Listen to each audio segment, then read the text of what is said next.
Good evening and welcome to Poland Daily. I'm Natalia Moczulska and this is the news. The south of Poland is still struggling with severe flooding. There are still places where people have not received help because the help has simply not arrived. The worst situation is in Lewin Brzeski, where 2 police Black Hawks have been sent. The situation is no better in Lądek-Zdrój, Stroń Śląski or Głuchołazy. Polish President Andrzej Duda was there today to talk with residents and services. The president appealed for cooperation in the cleanup. Flooded city and desperate people. The situation in Lewin Brzeski is dramatic. Almost the entire town was underwater. There was no time or opportunity to save property, so people fled the elements to save their lives. We fought for 4 days so that our house wouldn't be flooded.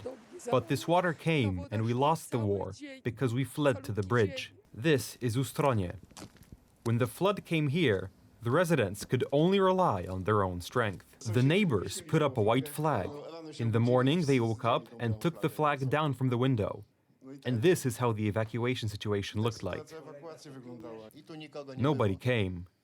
Nobody.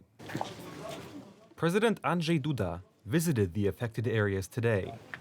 In Lądek-Zdrój and Głuchołazy, he spoke with the authorities. We have 953 soldiers for direct work, 78 engineers with heavy equipment, and with residents whose homes were flooded.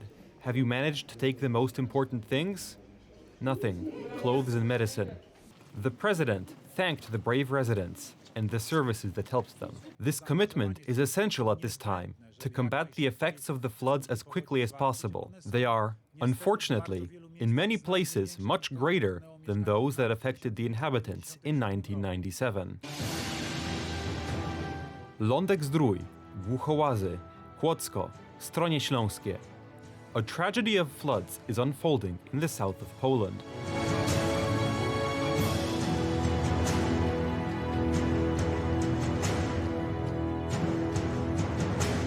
Only when the water recedes can you see the extent of the destruction.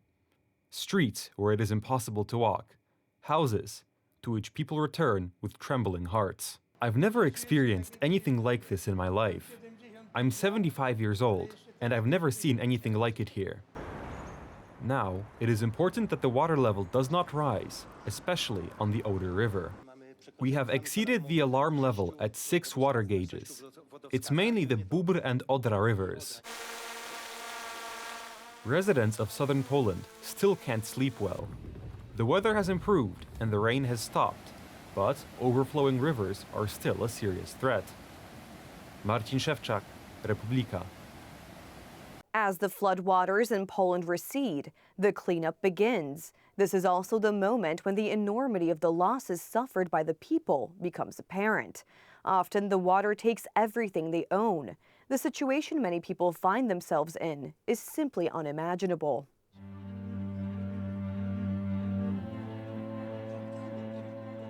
The receding waters reveal the extent of the damage. Residents of flooded areas are trying to salvage what's left. Ile czasu potrzeba na... How long will it take to rebuild what was here? Oj. Może w ciągu 5 lat? Maybe in 5 years, so something will be on its feet. Troszeczkę. What is needed? What do people need from the government right now? No, To buy what was lost and rebuild it somehow. How should we feel? Poorly. We're working all the time. Nikt nam nie pomaga. No one helps us. There is no one. We are alone. Chcecie tu zostać? Do you want to stay here? No my już we dwóch nie mamy wyjścia. The 2 of us, we have no choice. This is our home. I was born here. As they say, you can't replant old trees. Broken bridges, destroyed roads, collapsed houses. Some people lost their life's possessions. In such moments, it's hard to hold back one's emotions. To ciężko opisać słowami w ogóle. It's hard to describe in words. I personally was only affected by the flood in my basement. What my relatives have experienced, the people around me. To me, it looks worse than after a war. We have no bridges, no roads. People have lost their houses. There is no gas either. Winter is coming. We don't know how people are going to heat their homes. We need heaters, we need gas stoves, electric stoves, extension cords, mops, women's rubber boots. Food for cats is desperately needed because there is a lot of food for dogs. Cash collections are organized throughout the country, as well as the most necessary products. Residents of flooded areas thank them and emphasize that manpower is needed now. Potrzebna jest pomoc przy odgruzowaniu. First of all, help is needed to clear out the basements, garages, and houses. And then, it will be necessary to help rebuild everything. Przy odbudowie tego wszystkiego. Znajdujemy się w Płocku. We are located in Kłodzko, on Grodger Street, Sand Island, the very epicenter of the effects of the floods. We need helping hands. We need everything. We need equipment. But above all, we need your time. For us, for the inhabitants of Kłodzko and the surrounding villages, which are cut off from telecommunications, from the internet. Some NGOs and volunteers are already there. Any help is invaluable. Residents of flooded towns and villages need help cleaning up after the floods. Aleksandra Prorok, Republika. The president of the European Commission, Ursula von der Leyen, has announced 10 billion euros for flood relief. Poland, Slovakia, the Czech Republic, Austria, Romania, and Hungary will receive the aid. Poland will receive 5 billion zloty. Importantly, the money comes from the Cohesion Fund, which the European Commission had already allocated to Poland. The Commission only agreed to change the purpose of its disbursement. This does not prevent those in power from talking about a new pool of aid. Certainly, any money would be useful for the reconstruction of Stronie Śląskie, completely destroyed by the flood. What are the most urgent needs, and is it possible to make a preliminary estimate of the damages? Prime Minister Donald Tusk spoke to the cameras about the success of the talks, but the money we are supposed to get comes from the Cohesion Fund. The amounts were already negotiated by the United Right government in 2022. The amount in question is more than 76 billion euros. The money did not come earlier because of resistance from Brussels. It was blocked under the procedure of Article 7 of the EU Treaty, that is, the alleged violation of the rule of law by the Law and Justice government. And while the new government has done nothing to meet the demands that have been made for years, the financial blackmail has suddenly stopped. The Cohesion Fund will be mobilized in a way that is tailored to the needs of the country and where those needs are greatest. Initially, it will be pre-financing. This is simply a reallocation of funds that are already there. I agree, because they were used to help the flood victims. And this is, of course, a step that may have some practical significance. Well, I think that politicians who boast that they can get everything done in the European Union should nevertheless be able to tap into the funds that the European Union has at its disposal, which are earmarked for emergencies. Preliminary estimates of flood damage in Poland run into tens of billions of zloty, so the modest support from the European Commission falls short of expectations, even taking into account the fact that 5 billion euros will be available in the form of pre-financing. It will still be necessary to wait up to several months for the money.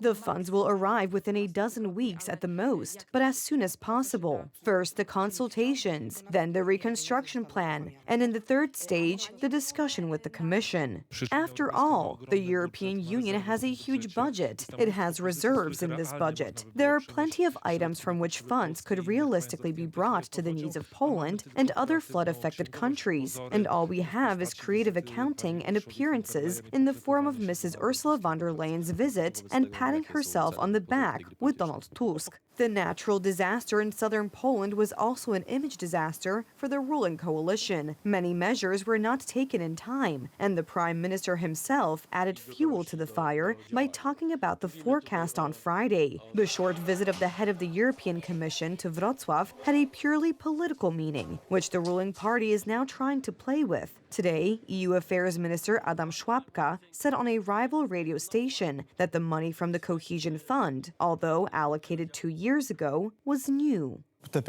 This money would most likely not have been spent in Poland. The release of this money makes it realistically new money.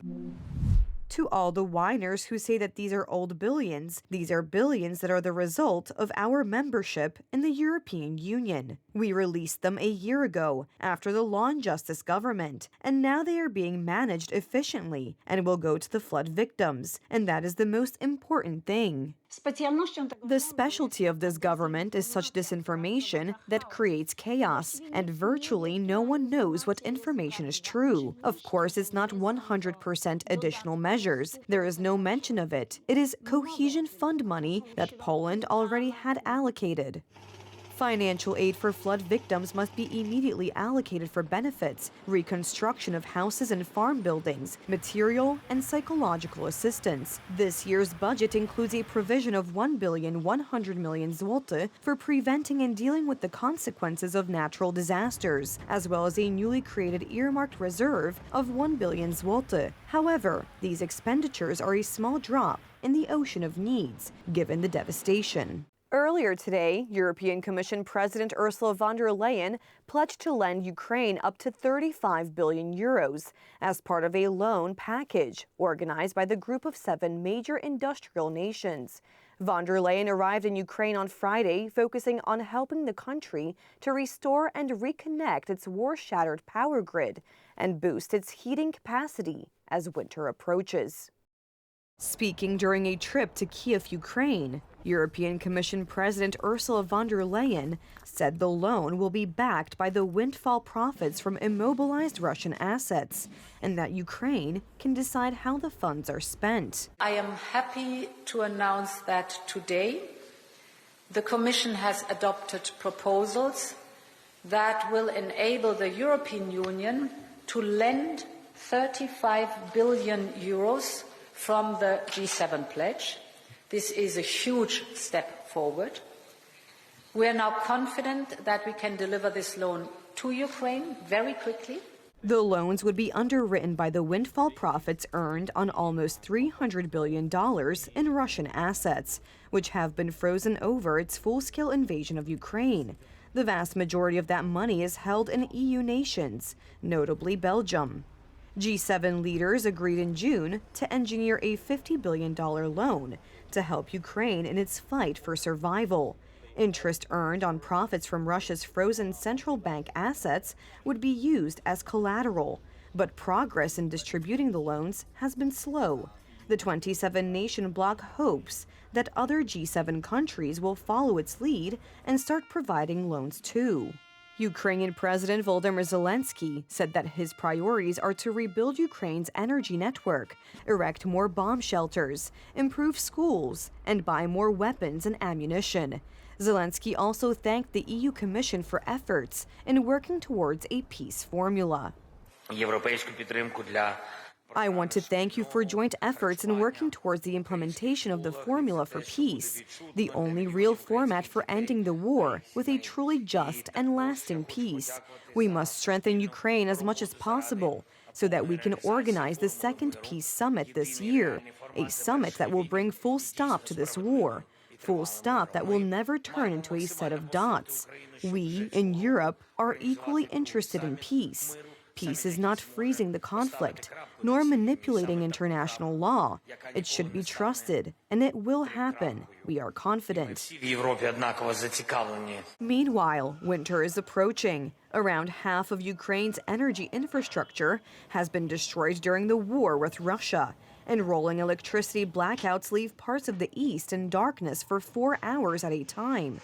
Von der Leyen said it was the equivalent of all of Latvia, Lithuania, and Estonia losing electricity. Ukraine's winter runs from late October through March, with January and February the toughest months. The Commission's plan is built around 3 priorities. The first is we repair. We help you repair the damages done by the Russian strikes. We will aim to restore 2.5 gigawatt of capacity this winter. That is approximately 15% of your country's needs for this winter. Then we connect, the second element. We will keep connecting Ukraine to the European electricity grid. Thus, we can export 2 gigawatt of electricity to Ukraine.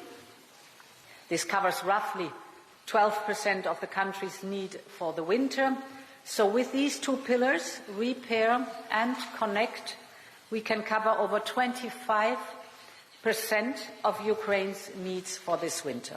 The Ukrainian president will travel to Washington, D.C. next Thursday for talks with President Joe Biden and Vice President Kamala Harris as he presses for the U.S. to allow Ukraine to use Western-provided weapons to strike deeper into Russia. The Biden administration still is not convinced that it should give Ukraine the authority to launch long-range missiles deeper into Russia, and U.S. officials say they are seeking more detailed information about how Kyiv would use the weapons and how they fit into the broader strategy for the war. That's all for the news tonight. Thank you so much for joining us, and have a wonderful evening.